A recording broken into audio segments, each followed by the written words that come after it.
Assalamualaikum warahmatullahi wabarakatuh. Good morning, ahlan wa sahlan. Gimana kabarnya semuanya? Semoga kita tetap sehat ya. Oke, kita lanjut ke materi. Materi pertama adalah bab pertama, bunyi dan indera pendengar. Sumber bunyi. Sumber bunyi adalah benda yang dapat mengeluarkan bunyi. Bunyi dihasilkan oleh getaran dari suatu benda. Misalnya, suara yang dihasilkan dari alat musik. Misalnya, gitar, gendang, kecapi, dan lain sebagainya. Kereta api yang berjalan. Logam yang jatuh.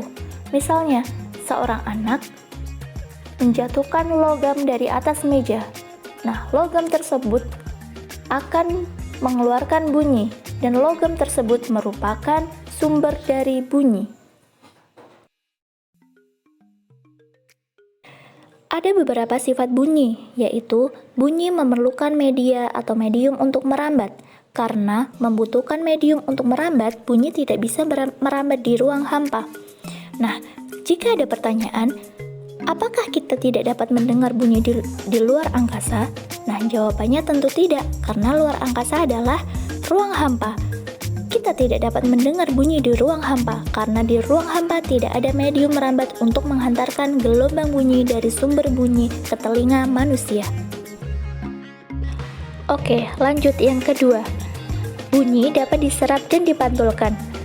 Pantulan bunyi terjadi jika bunyi mengenai suatu penghalang, sehingga menimbulkan gema maupun gaung.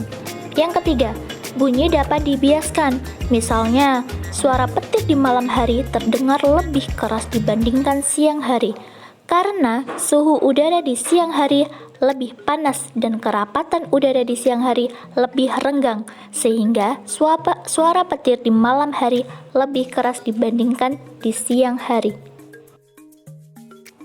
Lalu, apa itu gema dan gaung?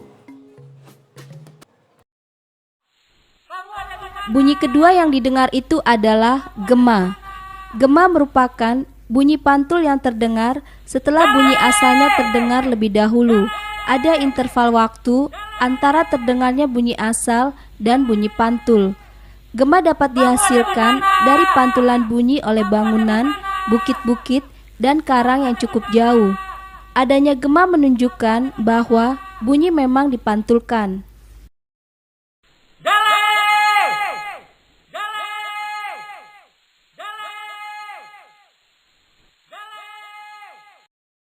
Apakah yang dimaksud gaung atau kerdam?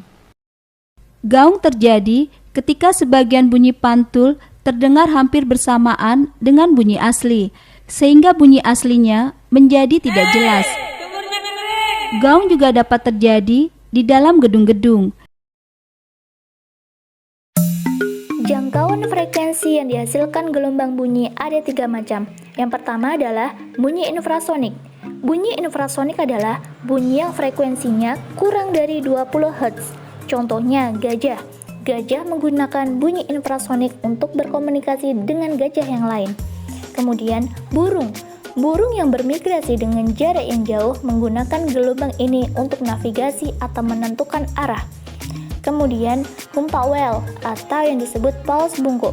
Hewan ini dapat mengeluarkan bunyi seperti nyanyian dengan frekuensi 3 Hz. Mengapa mereka mengeluarkan bunyi seperti itu? Untuk memanggil teman-temannya. Contoh lain adalah kuda nil, cumi-cumi, jangkrik, dan lain sebagainya. Kemudian yang kedua adalah bunyi audiosonik. Bunyi audiosonik adalah bunyi yang frekuensinya antara 20 Hz sampai 20.000 Hz. Contohnya, manusia. Jangkauan frekuensi audiosonik dapat menstimulus telinga dan otak manusia untuk mendengarkan bunyi. Kemudian yang ketiga adalah bunyi ultrasonik. Bunyi ultrasonik adalah bunyi yang frekuensinya lebih dari 20 Hz atau 20 kHz. Hewan yang dapat mendengarkan bunyi ultrasonik adalah kelelawar. Kelelawar adalah hewan nokturnal atau aktif di malam hari. Maka untuk mencari makanan dan menentukan arah, maka kelelawar akan mengeluarkan bunyi ultrasonik. Contoh lainnya adalah lumba-lumba, anjing, kucing, dan lain sebagainya. Nah, kemudian langsung ke tugasnya Jelasnya adalah proyek pertama. 1. Mengapa suara petir di malam hari lebih keras dibandingkan di siang hari? Nomor 2. Mas Galih mengetuk pintu rumahnya dengan suara keras. Apakah perilaku tersebut merupakan contoh dari sumber bunyi? Coba jelaskan. Nah, kemudian lanjut nomor 3.